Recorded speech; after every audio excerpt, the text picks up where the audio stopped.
জনৈক আইনজীবী আমাকে একটি নোটিশ পাঠিয়েছেন। তিনি বলেছেন 48 ঘন্টার মধ্যে যদি তার ক্লায়েন্টকে আমার বক্তব্য দ্বারা নাকি মিসলিড হয়েছে এই মর্মে বক্তব্য প্রত্যাহার, ক্লারিফিকেশন বা তার নোটিশের উত্তর না দিলে আমার বিরুদ্ধে আইনত ব্যবস্থা নেবে। আমি বলি 48 ঘন্টা কেন, 800 ঘন্টা কেন, আর 8 মিনিট কেন, আমি তার নোটিশের কোনো প্রতি উত্তর দেব না। আমার বক্তব্য যদি আইন বহির্ভূত হয়, আমার বক্তব্য যদি সংবিধান বহির্ভূত হয়, সিধে চলে যাক সে কোর্টে, আইনের মাধ্যমে তার সাথে আমার বোঝাপড়া হবে। আমাকে নোটিশ পাঠিয়ে কি ধমকানো চমকানো হচ্ছে?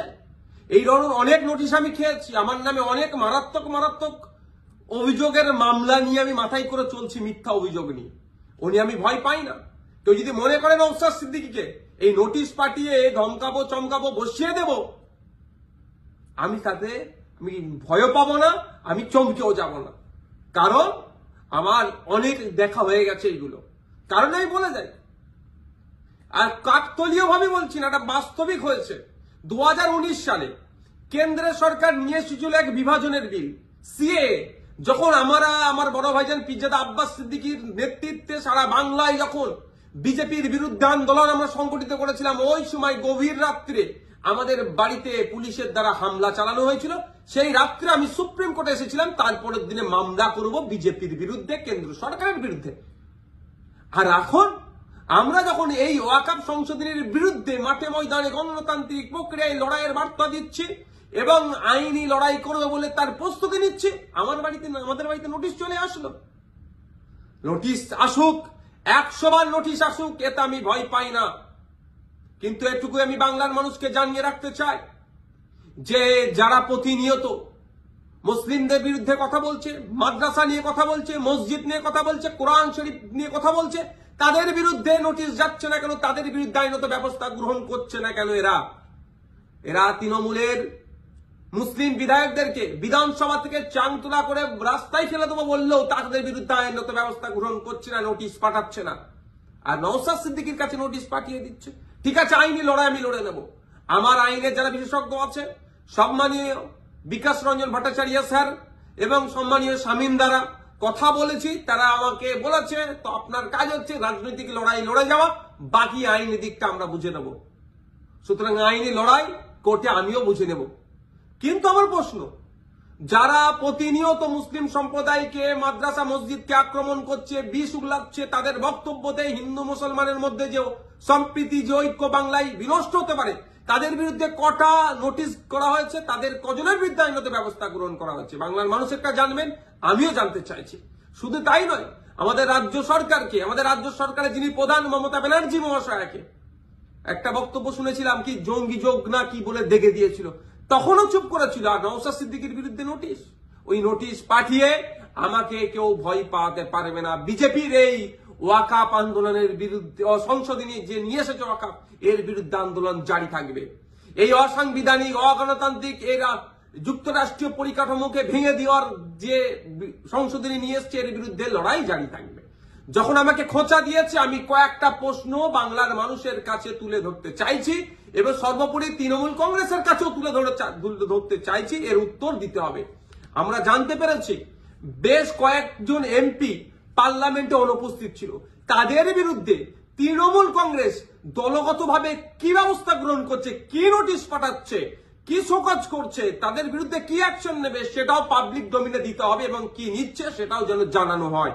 দ্বিতীয় হচ্ছে, যারা পার্লামেন্টে উপস্থিত ছিলেন, টোটাল আমরা যতটুকু জানা আছে পার্লামেন্টে দুটো কক্ষ মিলিয়ে, লোকসভা রাজ্যসভা মিলিয়ে তৃণমূল কংগ্রেসের এমপির সংখ্যা প্রায় 42টি। এই 42 জনের মধ্যে কতজন ভোটাভুটিতে অংশগ্রহণ করেছে এবং যারা ভোটাভুটিতে অংশগ্রহণ করেছে কতজন ওয়াকফ সংশোধনী বিলের বিরুদ্ধে ভোট দিয়েছে না অন্য কোথাও ভোট দিয়েছে, সেটাও পাবলিক ডোমিনে পাবলিশ করা হোক, অর্থাৎ জনগণের সামনে তুলে ধরা হোক। তাহলে দুধকে দুধ, পানিকে পানি হবে। নাহলে এই ধরনের ঘটনা ঘটতে পারে যে উপস্থিত ছিল ভোট দানের সময় এই ওয়াকফ সংশোধনীর পক্ষে, বিরুদ্ধে না ভোট দিয়ে বিজেপিকে সুবিধা করার জন্য তাদের পক্ষে ভোট দিতেও পারে, বিশ্বাস নেই এদেরকে আমার। তাই এই ডেটাটা পাবলিক ডোমিনে দেওয়া হোক। আর 3 নম্বর যেটা, যে 2021 সালে এমএলএ বিধানসভা নির্বাচনের সময় বলেছিল বিজেপিকে আটকাতে হবে, ভোটটা আমাদের দিন তৃণমূল কংগ্রেস। যারা আজকের দিনে এমএলএ তারা বক্তব্য দিতে গিয়ে বলেছিল যে বিজেপির বিরুদ্ধে লড়াই করতে গেলে ওনাকে জিতাতে হবে, ওনাকে জিতিয়েছেন। এখন লড়াই করবে না বিজেপির বিরুদ্ধে, না ঘরে ঢুকে চুপ করে বসে থাকবে? লড়াইটা কেমন ভাবে হবে? গণতান্ত্রিক প্রক্রিয়ায় মাঠে ময়দানে নেবে, আন্দোলন সংগঠিত করতে হবে, আর একটা গণতান্ত্রিক প্রক্রিয়ায় আইনের সহযোগিতা নিতে হবে। এই যে বিজেপি ওয়াকফ সংশোধনী বিল নিয়ে এসেছে, এটাকে প্রত্যাহার করার দুটো রাস্তা। একটা হচ্ছে জনগণের চাপ সৃষ্টি করে, যেটা সংখ্যালঘুদের উপরে যে দমনপীড়ন হচ্ছে, ভারতবর্ষের পশ্চিম বাংলায় সংখ্যাগুরু মানুষদেরকে দায়িত্ব নিতে হবে। এই সংখ্যালঘুদের উপরে যে দমনপীড়ন নেমে আসছে সেটাকে প্রোটেক্ট কিভাবে করবে, অর্থাৎ মাঠে ময়দানে সংখ্যালঘু থেকে শুরু করে সংখ্যাগুরুরা মিলে আন্দোলন সংগঠিত করবে, জনপ্রতিনিধিদেরকে সামনে রেখে সাথে নিয়ে একটা দিক। আর একটা হচ্ছে সুপ্রিম কোর্টের দ্বারস্থ হয়ে আইনের মাধ্যমে এই যে নতুন আইন তৈরি করতে চলেছে, এই আইনটাকে রদ করা। এখন আমার বলার বিষয়, পশ্চিমবাংলায় 200-র অধিক তৃণমূল কংগ্রেসের বিধায়ক আছে। সেই সমস্ত বিধায়কদেরকে প্রত্যেকজন যাতে একটা করে মামলা করে তার জন্য প্রস্তুতি নিতে হবে। এবার আমি এটা তৃণমূল কংগ্রেসের সুপ্রিমোকে বলছি, তৃণমূল কংগ্রেসের দলকে বলছি এবং সাধারণ ভোটারদেরকে বলছি। ভোটের সময় কিন্তু এই সমস্ত এমএলএ গুলো প্রার্থী ছিল, তারা বলেছিল বিজেপির বিরুদ্ধে লড়াই করবে। আজকে বিজেপির বিরুদ্ধে লড়াই দেখানোর জায়গা হচ্ছে মামলা করতে হবে। এদের 42 জন রাজ্যসভা লোকসভা মিলিয়ে এমপি আছে, 42 আর এই প্রায় 220টা মতো, 250-র অধিক মামলা কিন্তু তৃণমূল কংগ্রেসকে করতে হবে। তার পয়েন্ট অনুযায়ী আমি বলে দিচ্ছি, এইটা চাপ তৈরি করতে হবে।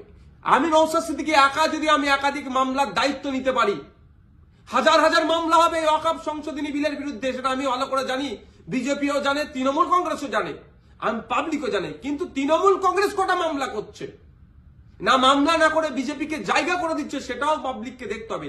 ভোটার যারা ভোট দিয়েছিলেন 2021 সালে, যারা ভোট দেননি তৃণমূল কংগ্রেসকেও, কিন্তু আপনার জনপ্রতিনিধি যারা এলাকায় আছে তাদের কাছে তুলুন আওয়াজ যে আপনাদেরকে মামলা করতে হবে।